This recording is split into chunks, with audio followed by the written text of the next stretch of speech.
Fala galera, bem-vindos ao canal Crypto News BR, meu nome é Guilherme Augusto, a gente vai falar aí sobre as principais notícias do mercado das criptomoedas. Se você não é inscrito, já aperta o botãozinho aqui embaixo para você se inscrever no nosso canal, deixa o like também que é importante para ajudar o nosso canal a crescer cada vez mais.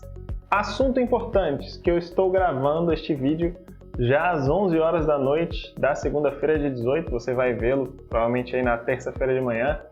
Como que eu consigo acordar às 7 horas da manhã, trabalhar o dia inteiro, chegar aqui às 11 e gravar um vídeo para você? Meu amigão, tá aqui ó, Overclock, uma bebida non-tropical que te ajuda a ter mais foco, mais disposição no seu dia a dia, muito melhor que energético, saboroso também, tenho tomado, tenho gostado.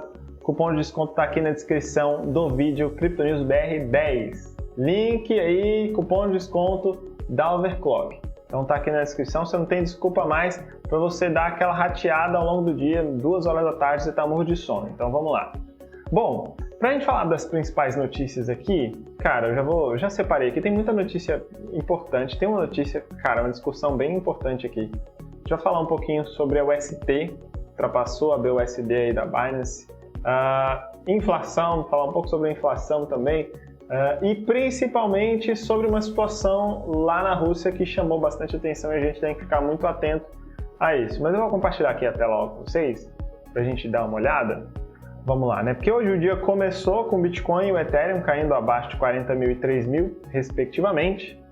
Mas, felizmente aqui, ó, vamos dar uma atualizada aqui em tempo real, como é que estão as criptos aqui, como estão as criptos, ó, estamos acima novamente, acima dos 40 mil Bitcoin e o Ethereum acima dos 3 mil. Eu vivi isso hoje. Deu essa queda aí, eu morri de medo, tô brincando, não. Tô de boa. Oscilação normal do mercado, mas chama atenção isso daqui, que é justamente já um dos assuntos da próxima notícia, que é a Terra Luna subiu bastante, né? A gente está vendo aí 14,46 acumulado aí nas últimas 24 horas, muito porque a Terra Luna tem se desenvolvido bastante recentemente, eles têm comprado reservas. Já falei aqui notícia, acho que no final de semana eu soltei essa notícia, né? Falando que a Terra Luna comprou bastante Bitcoin, comprou a VAX também, né? A Fundação Terra Luna comprou para que eles funcionassem como laço para a sua stablecoin. E olha o que aconteceu depois, né, de todas essas notícias, o que aconteceu com a stablecoin da Terra Luna, a Terra UST, né? Ela chegou aqui a ultrapassar a BUSD da Binance. Então, o UST, protocolo descentralizado stablecoin do dólar, conseguiu já passar o dólar da Binance. Então, eu acho que isso já é uma sinalização do mercado, né? Apostando bastante nessa nova stablecoin aí como uma ferramenta mais fácil para fazer as transações aí nas criptomoedas, especialmente porque é mais fácil de se verificar as reservas e o lastro se eles realmente têm aqueles dólares que eles estão criando as stablecoins. Bem interessante, bom a gente ficar acompanhando aí o protocolo da Terra Luna, né? Era justamente essa notícia aqui que a gente ia abordar.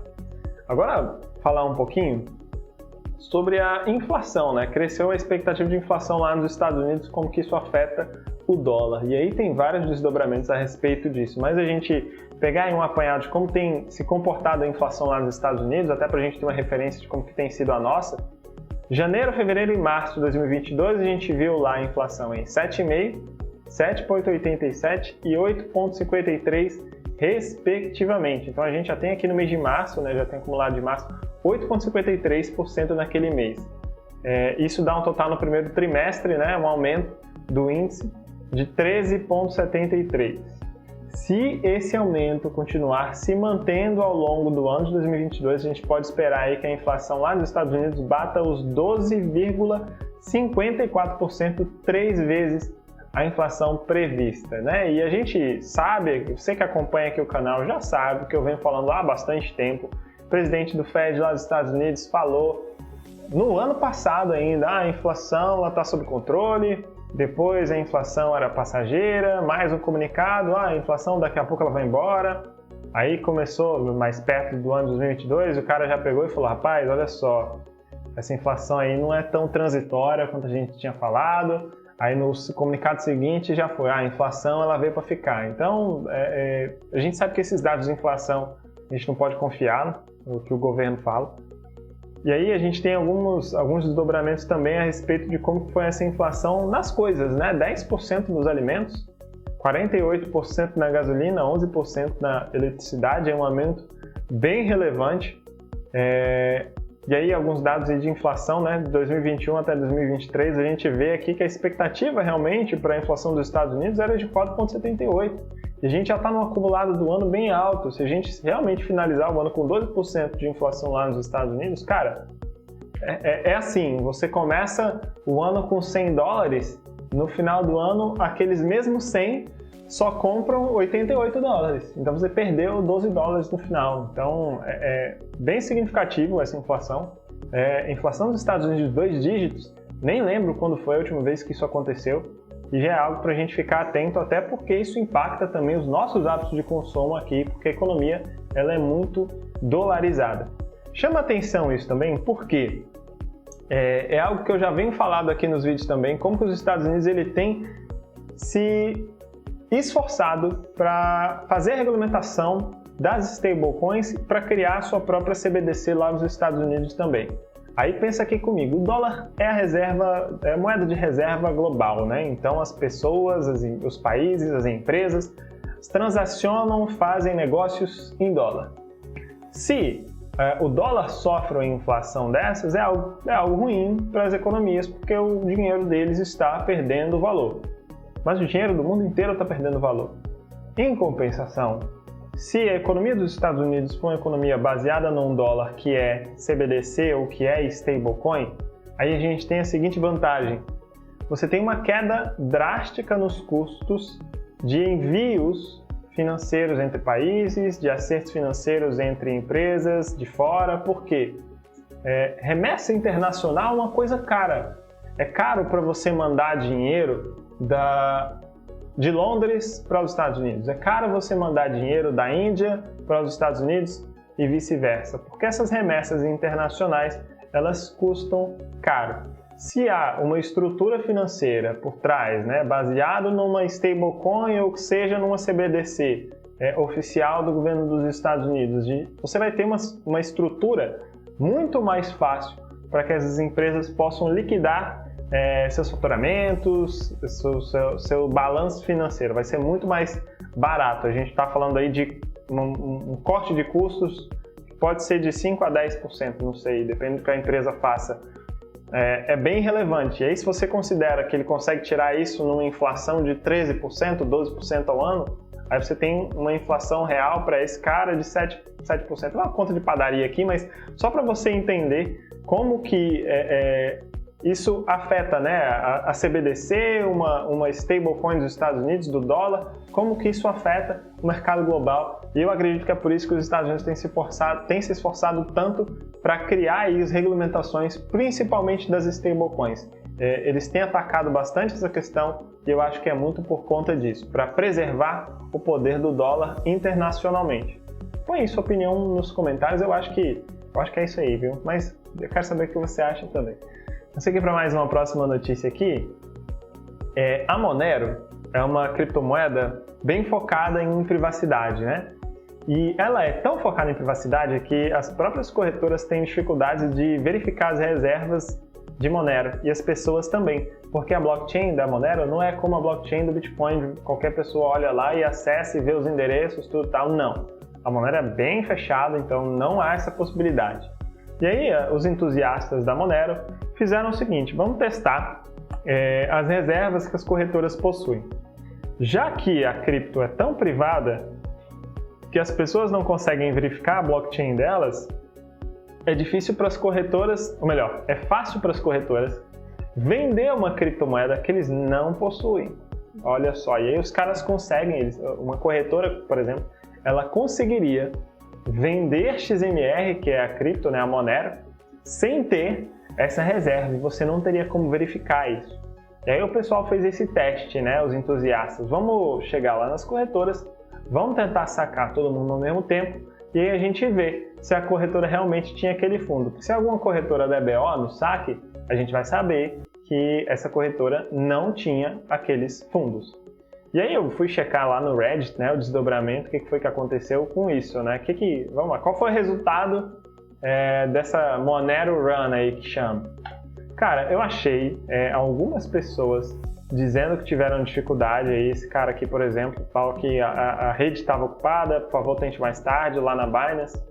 Outro cara já falou que a Binance estava funcionando normalmente, depois de um tempinho, conseguiu sacar a grana. Então, ficou, parece que bem restrito. Se houve algum problema, foi com pouquíssimas pessoas, algo que não dá nem pra gente considerar como algo realmente preocupante. Mas eu achei interessante esse teste da Monero e parece que as corretoras passaram aí nesse teste de estresse. Agora, para a gente encerrar, acho que a principal notícia, e eu vou querer saber sua opinião nos comentários, se prepara aí. Vamos lá, a Rússia, o Banco da Rússia, melhor, a Associação de Bancos da Rússia quer proibir as wallets não custodiais.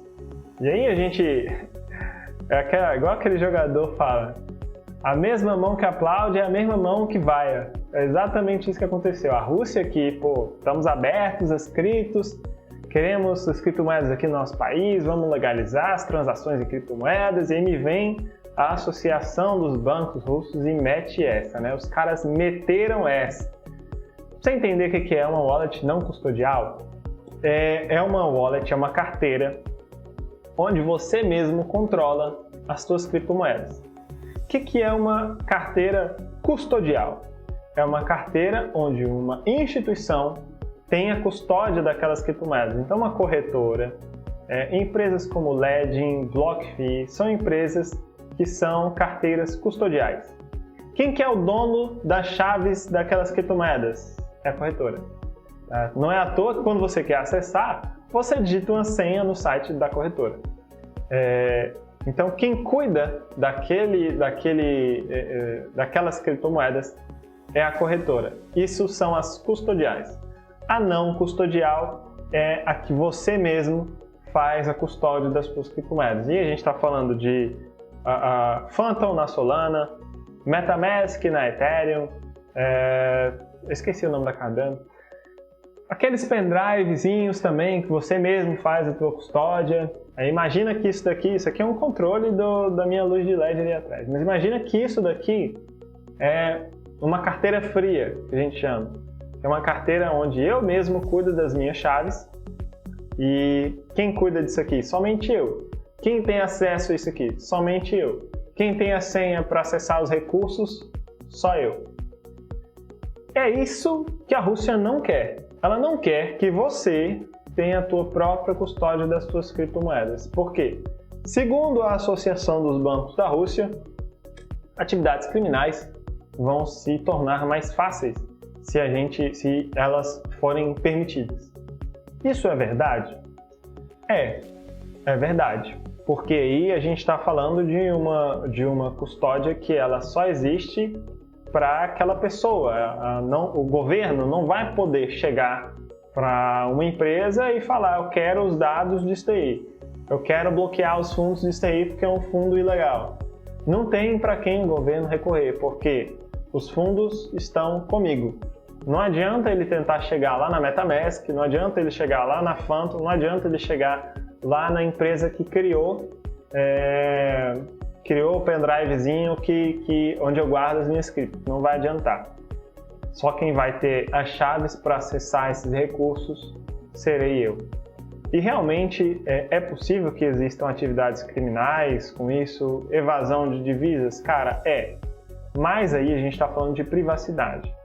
E um dos principais motes das criptomoedas, vamos dizer assim, é que se eu faço a minha própria custódia, os meus recursos não estão sob o controle do governo. A gente viu lá na situação da guerra entre a Rússia e a Ucrânia que o governo russo virou para os bancos e falou: olha só, a gente vai limitar o dinheiro que está no banco das pessoas. Não pode sacar tanto. Acima de $1.000, sei lá, não sei. Acima de $1.000, acho que foi $4.000. Acima de $4.000 não pode mexer. E aí as pessoas ficaram na mão, porque as pessoas na Ucrânia também aconteceu a mesma coisa. Imagina o ucraniano fugindo, sem poder fugir, porque ele não tinha acesso a todos os recursos financeiros dele. Isso é bem perigoso. Eu trouxe isso no canal, eu trouxe lá no meu Instagram também notícias a respeito disso, pessoas que sofreram bastante com isso, porque foram bloqueados, né? E o governo, inclusive, lá naquela região, bloqueou recursos de corretoras. Por quê? Vamos lá, o governo vira para uma corretora e fala, ó, você quer operar aqui no meu país? Então você vai ter que jogar com as minhas regras. Se eu te pedir informações de uma pessoa, você vai ter que me passar. Se eu te pedir para bloquear os recursos de uma pessoa, você vai ter que bloquear. O governo pode fazer isso com uma corretora. Com quem que o governo não pode? É aqui, ó. Com a própria custódia, com a wallet não custodial. E é isso é o problema. Por quê? A única forma da gente manter os nossos recursos somente sobre o nosso controle e fora do controle do governo é com uma wallet não custodial. E se os bancos, essa associação de bancos russos realmente conseguir proibir isso, você não tem só a proibição da privacidade, porque os russos não vão ter mais privacidade para o seu dinheiro. Você não vai ter mais finanças centralizadas, você não tem mais corretora centralizada funcionando na Rússia. Cara, NFTs também, como é que você vai acessar? Se os NFTs estão na rede da Ethereum, você não acessa aqueles NFTs pela Binance, você acessa por uma wallet, pela MetaMask, você acessa pela Phantom, você acessa pela tua própria carteira. Como é que você faz isso? Você não faz. Então, os caras estão tentando, numa canetada, proibir as finanças centralizadas, proibir os NFTs, proibir corretoras centralizadas, que estão fechando a inovação completamente sobre o argumento de que não se pode permitir atividades ilícitas e recursos fraudulentos aqui na Rússia. Não se pode permitir evasão fiscal aqui na Rússia. Que realmente pode acontecer? Cara, pode. Mas você que não é besta nem nada, você sabe que tudo isso, né, essa evasão de divisas, atividades ilícitas, financiamento de atividades ilícitas, isso já acontece e isso nunca precisou das criptomoedas para acontecer. Então, se isso realmente for proibido lá na Rússia, a gente vai ter um cenário bem preocupante. Eu quero saber sua opinião, quero saber o que você acha. Eu vou monitorar essa situação lá e já fica aqui pra gente também a reflexão, cara, vamos ficar de olho para que isso não aconteça aqui no Brasil, porque se de repente alguém vira e fala vamos proibir as carteiras não custodiais, você já sabe que isso é uma merda, você sabe que é o governo tentando controlar o teu dinheiro 100% e não deixar com que você tenha o controle das tuas criptomoedas. E isso é um risco, isso é um perigo.